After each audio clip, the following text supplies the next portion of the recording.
एका लग्नाची दुसरी गोष्ट. काय म्हणालाय प्रभात तुला सांग मला.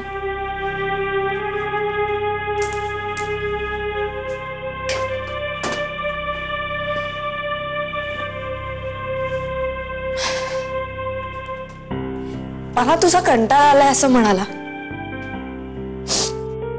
तुझं सततचं पालुपद आळवणं बंद कर असं म्हणाला.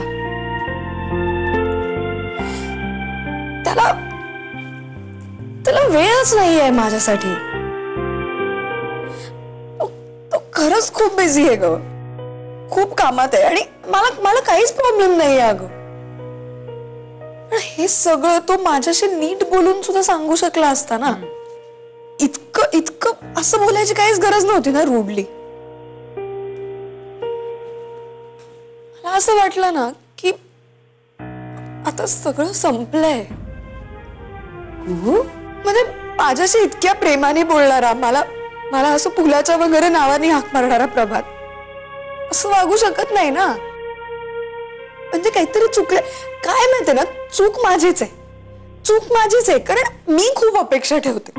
मी मुळात अपेक्षाच ठेवल्या नाही तर असं काही होणार नाही. मी अशी वागलेच नाही तर तोही असं वागणार नाही ना. म्हणजे चूक माझीच आहे मुळात. ऐक तो गडबडीत असेल, कामात असेल. तो अगं आपणच समजून घ्यायचं असतं ना एकमेकांना. रिलेशनशिप मध्ये अप्स अँड डाऊन्स असतातच. कधी त्याने चिडायचं, कधी तू चिडायचं. हे बघ, तुझ्या परीक्षेची गडबड असताना त्याचा फोन आला असता, तू काय केलं असतंस? नाही, बरोबर आहे, माझीच चूक आहे. मी ना आता ठरवलंय की मी कविता करणं बंद करणार आहे. आता भास झालं खरंच. कसं आहे ना, घरातले पण आपल्या सगळे मला गृहीतच धरतात ना. त्यांना काय वाटतं की ही एक आपली वेडी लिहित असते, काहीतरी बडबडत असते. म्हणजे कुणाला काहीच वाटत नाही ना. मला ज्ञाना असं म्हणाला की मला काहीतरी असं पर्सनॅलिटी डिसऑर्डर वगैरे वाटतंय. ते नकोच ते कविता वगैरे सगळं. तू जातेस का प्लीज? मी थोडा वेळ एकटी बसते, मग मला बरं वाटेल. मला थोडा वेळ ना असं शांत बसा असं वाटतं. ओके, जाते. तर जाण्याआधी तुला एक गंमत सांगून जाते बघ. ऐकावीशी वाटली तर ऐक. काय आहे, माझं आणि तुझ्या घना दादाचं लग्न ठरलं ना. तर आपल्या घरातले सगळे मागे लागले होते की विधिवत लग्न करा. आणि आम्हाला अजिबात ते मान्य नव्हतं. आम्ही दोघं जाम चिडलो होतो.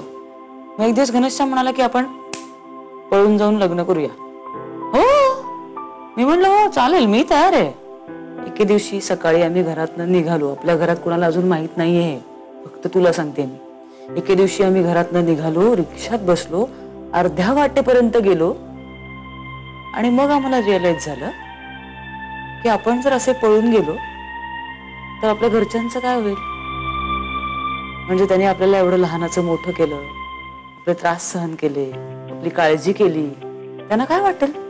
पळायला 1 मिनिट सुद्धा लागलं नसतं, पण त्यानंतर घरच्यांना किती त्रास होईल, ते किती काळजी करतील आपली.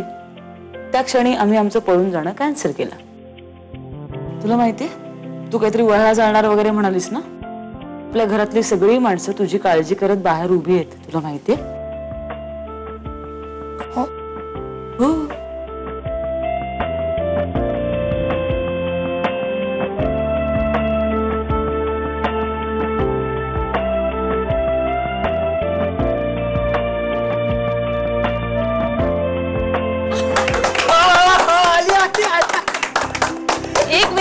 एक मिनिट कुहूला कविता सुचते, ती कविता करणार आहे.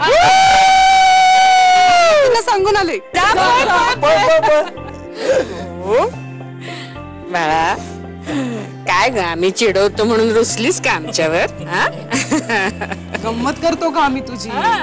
तुझ्या कविता ना आम्हाला घरात सगळ्यांना खूप खूप आवडतात. आणि कुहू, तुझ्या कविता अशा घुसतात. गप्प राहो. हे बघ, तुझ्या मनाविरुद्ध काहीही झालं, जगात तुला कोणी काही बोललं, रागावलं तरी आहे ना, तू कविता करणं नको सोडूस. कविता तुझा ट्रेडमार्क आहे. सुचते ना कविता? बस बस काहीतरी. वर बघ, नाही नाही नाही नाही तिला इथे सुचणारच नाही. उठवा उठवा तिला. इथे नाही इकडे झोपाळ्यावर एक मिनिट झोपाळ्यावर सुचणार नाही कारण झोपाळ्यावर सकाळी सुचतात. उठवा इथे सरका कॉटर बसा सरका सरका. अरे अरे अरे एक मिनिट वारा वार. येते का येते का सुचतंय मला माहित नाही म्हणजे मला असं खूप हलका हलका वाटतंय फुलपाखराच्या रंगीत पंखांसारखं.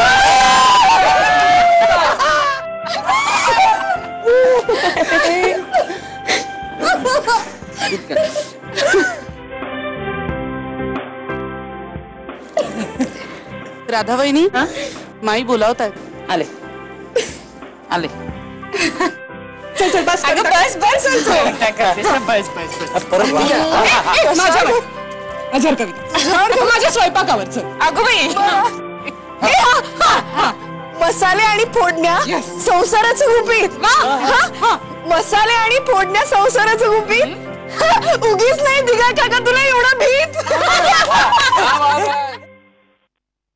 आजी बोलवलत? हो तिथे देवासमोर बैस. इथे? हो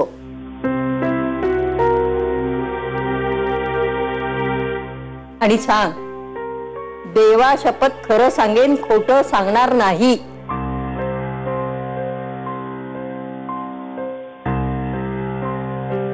का काय झालंय आजी? नाही तुझी चौकशी करायची होती. मी काय केलंय? गुन्हा केला नाही तरी गुन्हा लपवणं हा गुन्हाच की. आजी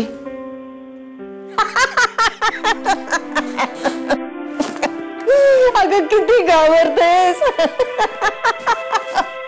तुला काय वाटलं की मी तुझी चौकशी करणार आहे? कोर्ट मार्शल करणार आहे तुझं? आजी तुम्ही काही करू शकता एवढं कळलंय मला. पण हे पण कळलंय ना की माझ्यापासून काहीही लपून राहू शकत नाही. आता मला सांग की आपली कुहू इतकी काय हिरमुसली होती आणि तू अशी काय जादू केलीस की क्षणार्धात तिची कडी खुलली. आजी जादू वगैरे काही नाही. मी जनरल बोलले तिच्याशी. म्हणजे मी पण अशा फेजेस मधनं गेलीये ना. सो बाकी काही नाही ना राधा? बाकी काही नाही आजी. बर जात पण जाण्याआधी नाव तरी सांगून जा कुहूच्या मित्राचं. मी कुणाला सांगणार नाही. आजी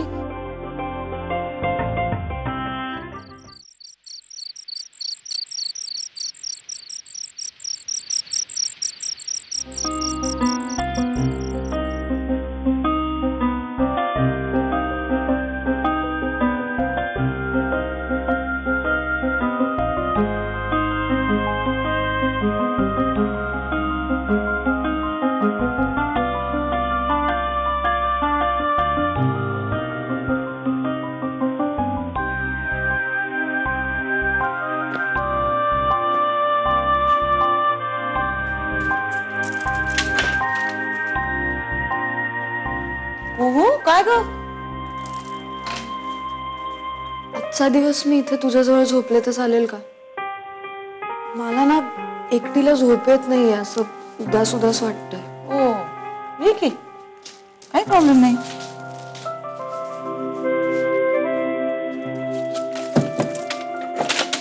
सॉरी मी डिस्टर्ब करते तुला चालेल ना? अगं ये ग ये.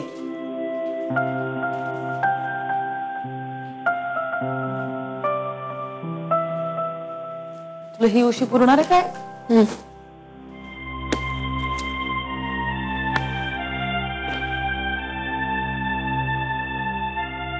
झोप.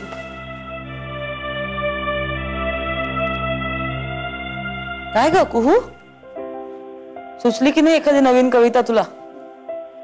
नाही का ग? मला काही नवीन सुचतच नाहीये वैनुडी. मला असं वाटतंय ना की माझं आणि प्रभातचं नातंच जुनं झालंय बहुतेक. म्हणून असं होत असेल.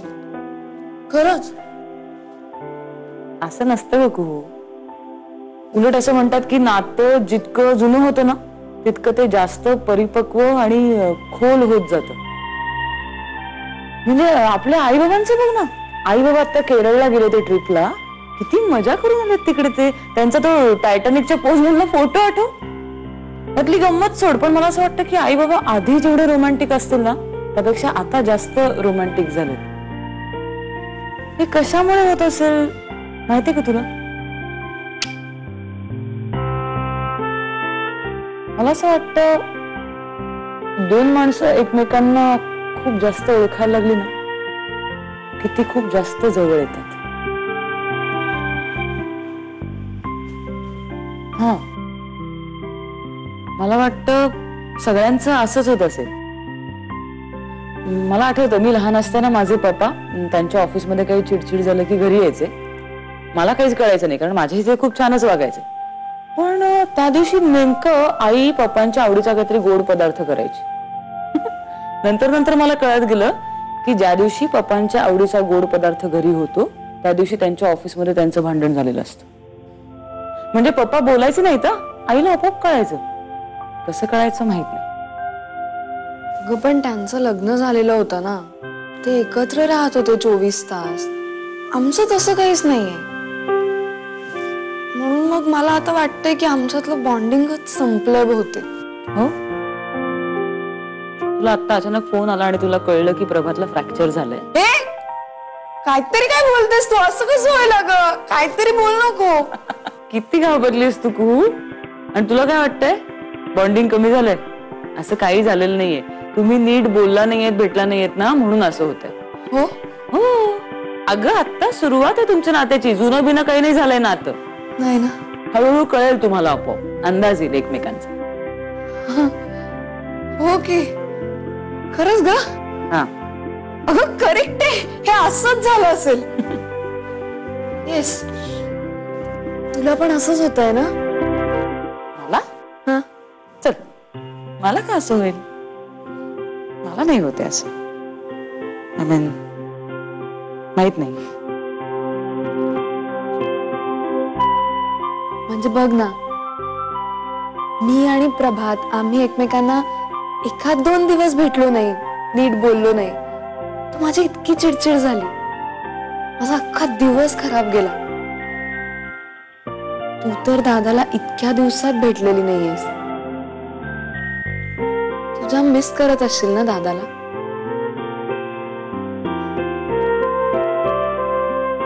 ए चल झोप, चल झोप झोप. मला उद्या ऑफिस आहे, उशीर होईल नाही तर खूप. ए, आपण थोडा वेळ गप्पा मारूयात ना. असं रात्रभर गप्पा मारत बसूयात. मला खूप आवडतं. चालेल चालेल, गप्पा मारूया आपण. पण मला दुसऱ्या दिवशी ऑफिस नसेल तेव्हा गप्पा मारूया. आणि भांडण झालं ना तुझं प्रभातची, प्रभात स्वप्नात येईल तुझ्या सॉरी म्हणायला. तो वाट बघत असेल कधी कू झोपते आणि कधी स्वप्नात जातोय तिच्या सॉरी. झोप, चल झोप. Good night. Good night. Light बंद करायला. हो.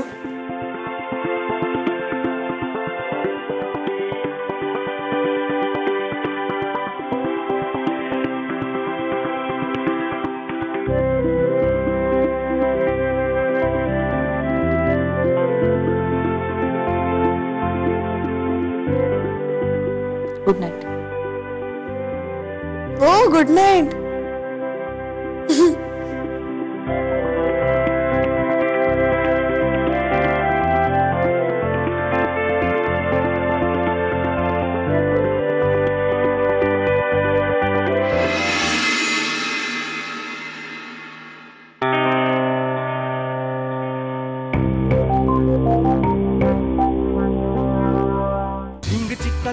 एका लग्नाची दुसरी गोष्ट. सुख घाली माझ्या दारी पिंगा.